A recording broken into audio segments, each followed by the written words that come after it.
Friday Night Glory here at Marcus High School in Flower Mound, wrapping up a Tuesday evening practice. It's Tuesday, August 18th, early on in the hitting 2015 season. Sure.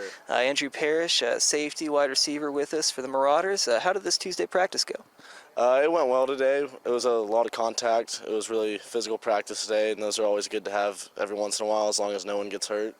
You know, it's our own teammates, so we don't really want to cheap shot anyone or just light people up.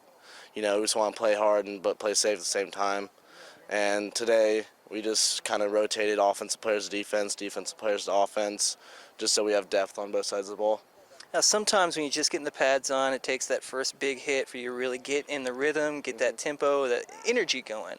Sometimes it takes a few days and hopefully not more than a week or two. What do you think the change was for maybe seeing your teammates in voluntary workouts and conditioning with no pads before all this started to maybe this past week or this week? What do you think the biggest change has been? Yeah, it's definitely when you hear the first time those pads crack, it definitely hits you that it's starting up again, and then for me it does take a couple days for me to get into it. You know, I'll be rusty hitting wise, form, and you know, just getting hit, like catching the ball and getting hit right after it. I'm a little rusty on it. I'll maybe drop a couple at the beginning after contact, but you start to get used to it, back to normal. It feels good.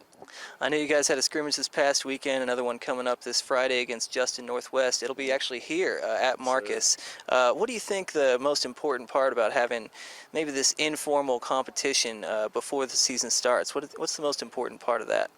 It definitely gets us warmed up for the season. Like I said, we don't really go 100% full speed with each other because we want to keep everyone safe.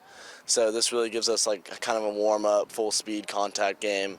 Then it really just gets us going and gets us hyped and ready for the season.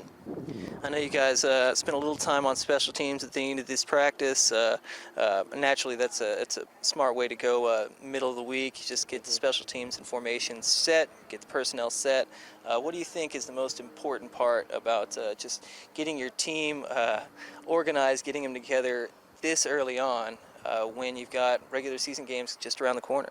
I think it's really important. Like special teams, one play on special teams could cost you a game. So I feel like everyone on special teams has to know. We have to be on the same page. We have to know who's back up, who's starting, you know, who's going in on what scenario. And once everyone's on the same page with special teams, then we're just a well-oiled machine, and we just got to have that ready when season starts. Andrew, it's August 18th. You got a scrimmage this Friday. You got regular season games coming up just around the corner. What's your favorite part about this time of season? I definitely like the early season because you start missing it during the summer and spring, and I feel like that first couple games you just have a fire in your belly and you're just ready to get after it. And then once you get through those games, you just got to take it game by game and get looking forward to playoffs, try and make it to playoffs. And I just like having football time of the year. You know, weekends, football's on TV. You know, during the fall, especially in Texas, it's football nonstop.